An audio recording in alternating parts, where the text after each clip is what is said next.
अहो चिंता चिंता, आपल्याला चिंता तरी काय हो. जगद्गुरु तुकोबराय म्हणतात, सकाळी उठलं की भाजी कोणती करावं ही चिंता. दुपारचं जेवण होऊन हात धुत नाही तर नवऱ्याला आता संध्याकाळी काय स्वयंपाक होईल ह्याची चिंता. तुकाराम महाराज म्हणतात, अरे काय खावे ही तुझी चिंता. अरे भले तुझं हुनी पक्षीराज, विती एवढेच हे पोटन केवढा बोभाट तयाचा. अरे तुमच्यापेक्षा ते पक्षी बरे हो, सकाळच्या जेवणाच्या वेळेपर्यंत ते विचार करीत नाही चूल कशी पेटून, गॅस संपला कान, राशन आलं कान, काय बनू, अजिबात नाही.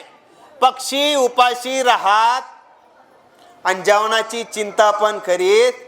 आपण जेवणाची चिंताही करतो आणि बऱ्याचदा उपाशी एक काय अशी सुद्धा आपली मानसिकता आहे. याला कारण फक्त एवढंच आहे की आपलं पोट विती एवढं असलं तरी त्याचा बोभाट मात्र प्रचंड मोठा आहे.